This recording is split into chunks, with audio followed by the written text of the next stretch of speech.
When you pull over a vehicle for any reason, there's always a chance that children will be riding in the vehicle, and you will need to make sure they are properly restrained. This video will walk you through the 4 steps to test or inspect if the child restraints are installed and being used properly. Good afternoon. Good afternoon, officer. I'm Officer O'Neill from the police department. I'm stopping you today because you have a brake light out. Were you aware of that? Oh, really? No, I didn't know. You need to get that fixed when you can. That's important for safety reasons. I need to see your driver's license and proof of insurance, please. Of course. Olivia, honey. Step 1. Are all children in the vehicle restrained? Remember, not using a seatbelt or child restraint are primary offenses, so you can pull someone over for suspected non-use. But even if you pull a driver over for a different reason, you should still inspect any child restraints in the vehicle. I'm going to do a few quick checks on the computer in my car. That's something we do with everybody that we stop, and I'll have you on your way here in just a minute. I'll be right back. Step 2. Is the restraint appropriate for the child's age, weight, and height? All right, here's your paperwork back. That all checks in order. I see you're traveling with some passengers today. Those your kids? Yeah, this is my daughter, Olivia, and my daughter, Sophie. And I'm glad to see everybody's buckled up today. How old are the kids? Well, Olivia is 10, and Sophie will be 2 in about a month.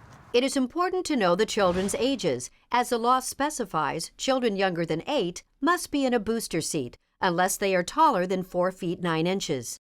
Children younger than 4 should be in a harnessed restraint. Infants younger than 1 must be rear-facing. Do not assume a child's age just by looking at them. I'd like to take a look at Sophie's car seat. We find that 90% of all child safety seats are installed incorrectly. So I'd like to take a quick look and check to make sure that Sophie is as safe as she can be while she's out on the road with you. Can I open your door? Open the door? What are you going to do? Reaching into someone's car is a difficult concept for many people. Getting pulled over can be stressful, and the driver or parent may feel protective of their children.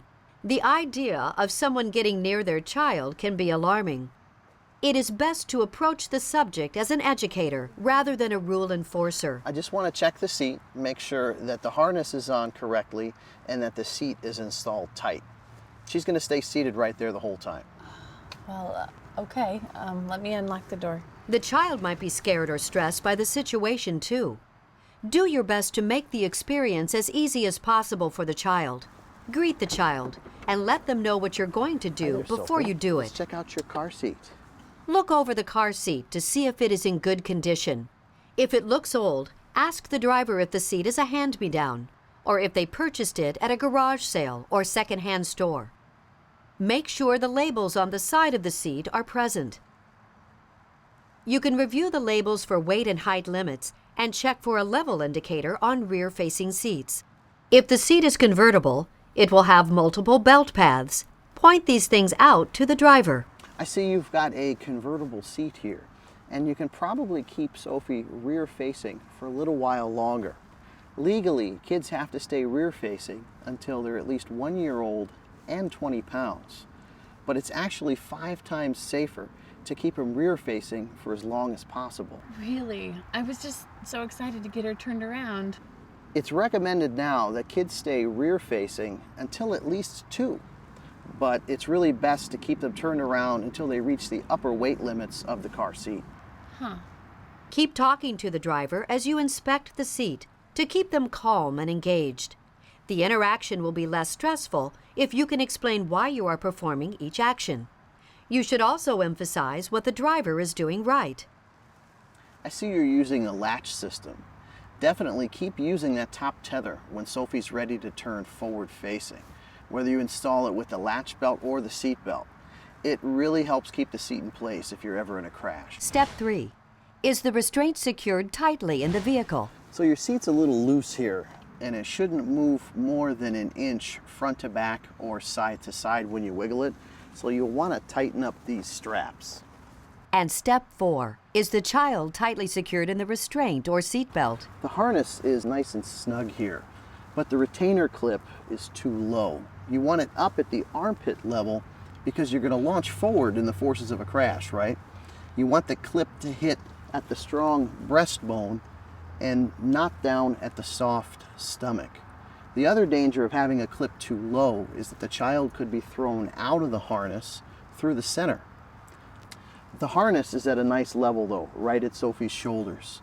Just remember, when you turn her back around, you want the harness at or below the shoulders in a rear-facing seat, and when she's ready to turn forward, you want it at or above the shoulders in a forward-facing seat. Okay. Thanks for letting me check your seat, Sophie. It's helpful to inform the driver where they can find information about car seat checks. Something I recommend for all parents is that they set up a car seat check appointment.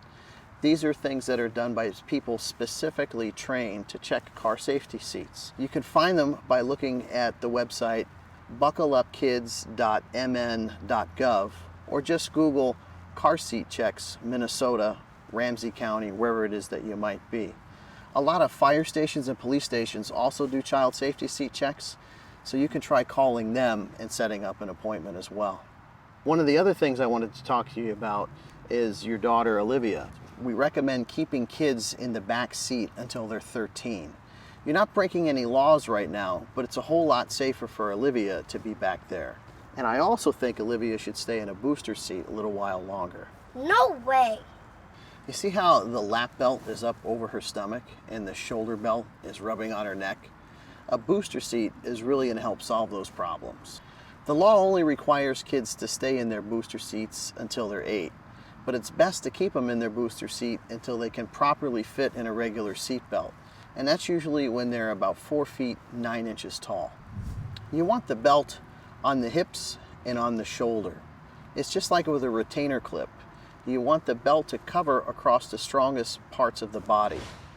If the seat belt is across the abdomen, in the forces of a crash, it can really cause a lot of internal injuries. Well, all right, well, she's about 4 feet 7 now, so just a couple more inches, Olivia. I've got some handout information on child safety restraints. I'm going to go grab that in my squad car, and I'll be right back.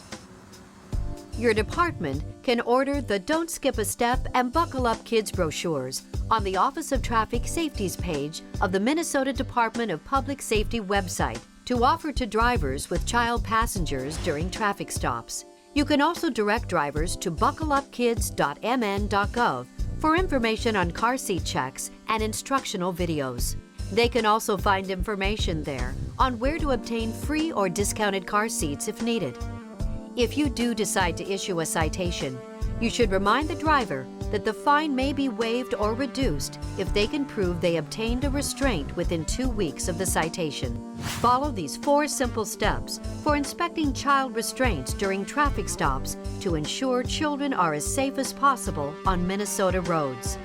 Remember, nothing you can do as a law enforcement officer has as much potential to save lives and prevent injury as enforcing occupant protection laws.